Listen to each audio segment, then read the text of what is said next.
Imagine a time long ago. The year is 814 BC. On the sun-drenched shores of North Africa, a new city is born. Its name is Carthage. This is no ordinary city. It will become a powerful empire. Carthage will challenge the might of Rome itself. Carthage sits on a strategic location. It is on a peninsula in modern-day Tunisia. The city overlooks the Mediterranean Sea. This location is perfect for trade. Carthage becomes a hub for ships sailing between continents. East meets west in the bustling markets of Carthage. The people of Carthage are known as the Carthaginians. They are skilled sailors and merchants. They build a vast trading network. Their ships travel as far as Spain and Britain. They even venture south along the coast of Africa. Carthage grows rich on the wealth of the Mediterranean. The founding of Carthage is shrouded in legend. The story goes like this. A Phoenician princess named Dido flees her home city of Tyre.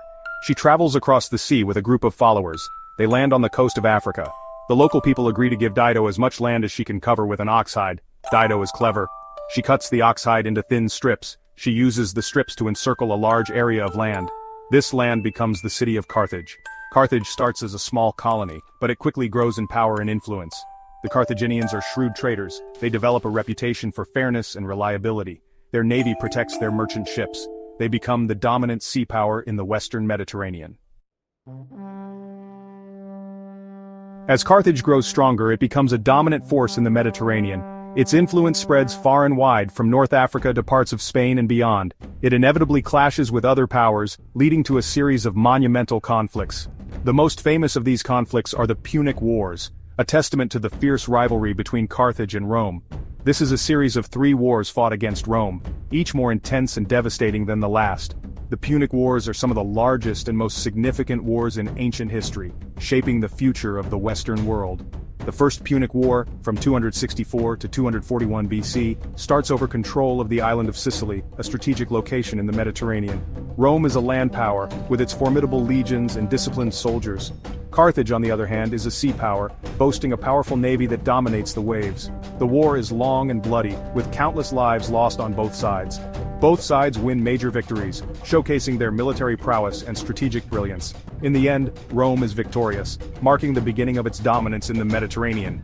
The Second Punic War, from 218 to 201 BC, is even more dramatic and intense. The Carthaginian general Hannibal leads his army on an epic journey, becoming one of history's most renowned military leaders.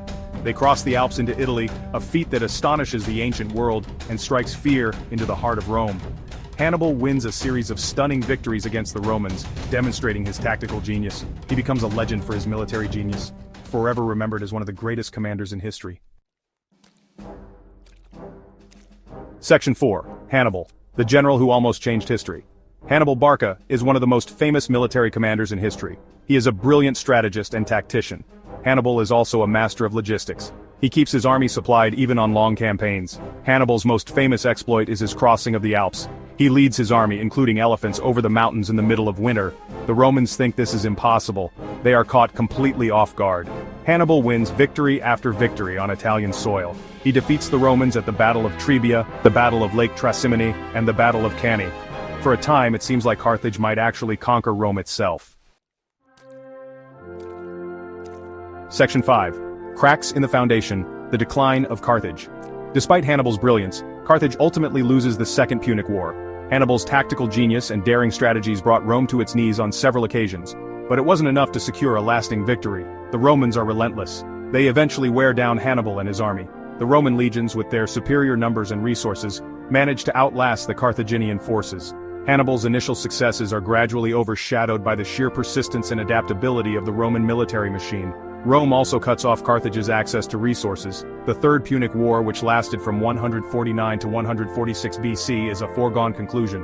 The Roman navy establishes a blockade, choking off vital supplies and trade routes that Carthage depended on for survival. Rome is determined to destroy Carthage once and for all. The Romans lay siege to the city. They construct massive siege engines and fortifications, preparing for a prolonged assault.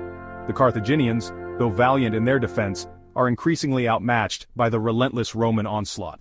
The siege lasts for 3 long years. The people of Carthage fight bravely. They employ every tactic and resource at their disposal, from reinforcing their walls to launching desperate counterattacks. However, the odds are heavily stacked against them, but they are outnumbered and outmatched. In 146 BC, the Romans breach the walls of Carthage. The final assault is brutal and decisive. with Roman soldiers pouring into the city, overwhelming the exhausted Carthaginian defenders. They sack the city and burn it to the ground. The remaining Carthaginians are sold into slavery. The once great city of Carthage is reduced to ruins, its population decimated or dispersed. Rome salts the earth around the city. This is to prevent anything from growing there again. The destruction of Carthage serves as a stark warning to other potential adversaries of Rome's might and determination. Section 6. The Fall, a city reduced to dust. The destruction of Carthage is a watershed moment in ancient history. It signifies not just the fall of a city, but the collapse of an entire civilization that once stood as a beacon of power and culture in the ancient world. It marks the end of Carthaginian power. Rome is now the undisputed master of the Western Mediterranean. The victory is celebrated with grand parades and monuments, as the Romans solidify their dominance. The fall of Carthage is a cautionary tale about the dangers of imperial overreach. It is also a reminder of the brutality of war. The once thriving city is reduced to ashes, its streets filled with the echoes of a lost era. The Romans go to great lengths to erase Carthage from history. They destroy its temples and palaces. The architectural marvels that once stood as symbols of Carthaginian ingenuity are systematically dismantled.